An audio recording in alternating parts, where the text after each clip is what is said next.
तो क्या लगता है सरकार वापस लेगी? जरूर लेगी। अगर सब कोई जरूर लेगी। कहाँ नहीं लेगी? नहीं लेगी तो हम लोग खुद आतंकवादी बनेंगे। खुद वापस नहीं लेंगे तब तक छोड़ेंगे नहीं। अगर सरकार वापस नहीं लेगी तो हम लोग मजबूरी में आतंकवादी बन जाएंगे। अग्निपथ से सरकार जहां एक और ये घोषणा पर घोषणा की जा रही है कि ये इस देश के युवाओं को देश सेवा का मौका देगा, रोजगार का साधन तो है ही साथ अनुशासित जिंदगी जीना भी सिखाएगा।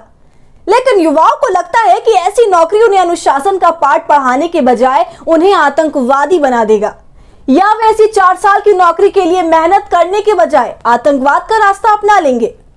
नमस्कार, आदाब, आप देख रहे हैं खबर अड्डा और आपके साथ मैं हूं सुम्बुलीरम। सोचिए कि सेना में भर्ती के लिए जो युवा मशक्कत करते हो, उनसे जब सेना के विषय में सवाल पूछा जाएगा तो ज्यादा से ज्यादा क्या कहेंगे? देश सेवा की बातें करेंगे, फौज का गुणगान करेंगे, भारत के शूरवीरों का जिक्र करेंगे। लेकिन भारत में लाई जा रही नई भर्ती प्रक्रिया ने युवाओं के मुंह से जिन बातों को निकलवाया है, उसे सुनकर दिमाग सन्न रह जाएगा। जहां एक और नरेंद्र मोदी सरकार 4 साल की ठेकेदारी जैसी भर्ती प्रक्रिया को बहाल करने के चक्कर में है और इसे अब तक का सबसे बड़ा मानव संसाधन प्रबंधन परिवर्तन बता रही है, तो दूसरी ओर युवा सरकार के ऐसे प्रबंधनों से इतने नाखुश हैं कि वो सीधे सीधे सरकार के सामने चुनौती बनते हुए ये तक कहने से गुरेज नहीं कर रहे कि अगर सरकार ने ऐसे प्रबंधनों के जाल से उन्हें मुक्त नहीं किया तो सरकार को फिर मंथन आतंकवादियों से निपटने के लिए करना होगा, क्योंकि ऐसी नौकरी की जगह वो आतंकवाद का रास्ता अपना लेंगे।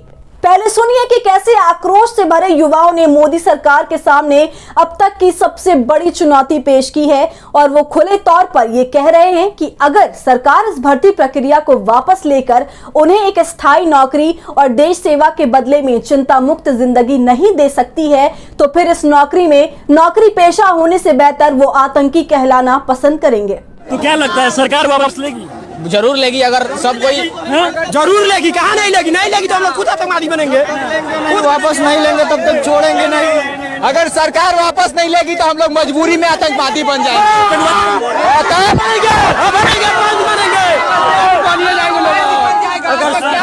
जाहिर सी बात है कि जो भी ये युवा बोल रहे हैं, शायद ये वो बोलना क्या, वो कभी ऐसा करेंगे भी नहीं।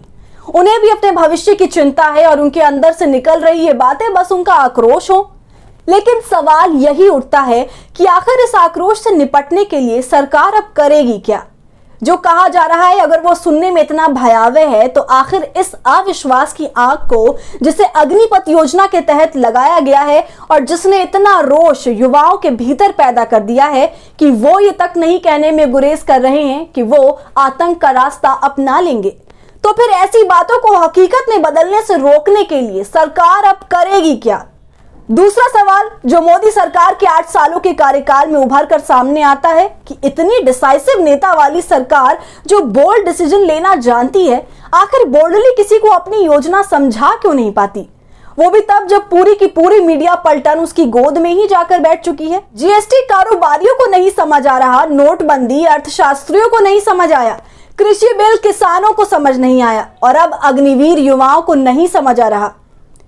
तो ऐसी योजना जिन्होंने इस देश के युवाओं की जबान पर आतंक की बात चढ़ा दी है, तो ऐसी योजना पर क्या है आपकी राय? हमसे कमेंट सेक्शन में जरूर साझा कीजिए। वीडियो पसंद आने पर इसे लाइक और शेयर कीजिए और साथ ही साथ अगर आपने अब तक हमारे चैनल खबर अड्डा को सब्सक्राइब नहीं किया है तो इसे फौरन सब्सक्राइब कर लें।